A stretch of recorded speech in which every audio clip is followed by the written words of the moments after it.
Hi all, so let's talk about evidence, and this might be useful to both fellow mediums and clients. So as mediums, we try our best to give the most specific evidence that we can during a reading, whether it be a one-to-one or in a public demonstration setting.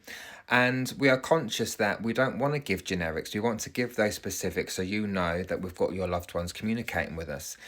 Now, what I've found is that evidence is actually very subjective. And as much as we want it to be objective, it's subjective because what I found is evidence is individual for each person. So to one person, one bit of evidence might be fantastic, but to another person, they might see it as being really shit. And I do think that sometimes as mediums, we allow that mentality to really affect us. So we do give a piece of evidence which one person might feel is really generic. We beat ourselves up and go, well, I need to do better. But you think, well, actually, if I gave that bit of evidence to someone else, that might be fabulous to them. And we get a lot of that from the skeptics, that, oh, anyone can say this, anyone can say that, and it's really generic. So I'm going to give you a couple of real life examples just to show that actually, unless I'm talking to you, someone else's evidence is none of your business. So, for example, a very quick example, just to kind of to put examples on what I'm talking about. So the other day, reading for a lady, brought a nan through, and suddenly she showed me a dove. Now, to somebody or to a skeptic, a dove might be really like generic shitty evidence. But that dove meant everything to that client because the client said, I asked my nan if she was to come through, if that's really her, to give me a dove. So to her, that meant everything. But to a skeptic watching that, or to another onlooker watching that, that might be really shitty evidence to them. But no, it meant everything to that lady. Another reading I did the other night, I had a lady come through and I kept hearing her call herself a dragon. And my mind almost misinterpreted it as, was she known as the dragon because she was like the mother-in-law or something? I nearly pushed it aside because I thought maybe my brain's trying to make that up. But in the end, I said, right, I've got a lady here who keeps saying she's a dragon, she's the dragon.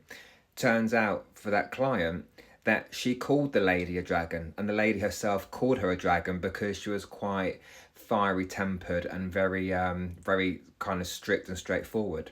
Now, to someone, that might seem really random evidence. But to that lady, again, that client, that meant everything because that solidified who it was that I was connecting to. One last example to give you, which again is very random, but it shows the importance of really saying what you are seeing, trusting what you're receiving, and not giving into the opinions of those other people who think that, oh, that's really generic or whatever. Again, unless I'm giving you the evidence, it's none of your business. I'll give you your separate evidence. Let this client have their evidence. So the last example I'll give you, brought through I think it was the father of this lady, and I just saw a tin of peaches in my head. Really random, really kind of odd, and I just thought, I've got to say it. So I said to her, right, if I said to you a tin of peaches, would that make any sense at all? To which she gasped. Before she got on that Zoom call with me, her and her daughter, who wasn't eating very well at the time, had a tin of peaches each for dinner. Now, just to be clear, this video is not about showboating. This is about giving those examples of some of the most might seem ridiculous pieces of evidence that we think that might be, a skeptic might think it is, but actually it means everything to that person. Because that lady who had those tin of peaches knew that her dad was watching her and was with her during that reading. So you've got to trust it, you've got to say it. Do not lean into or feed into, oh, it's generic evidence. Or, well, again, if you're a medium and you're working with a person, that's who you're focused on. No matter what anyone else says, they can say it's generic as much as they like. But again, unless you're speaking to that other person, they can keep their nose out of it, basically. So I hope that helps.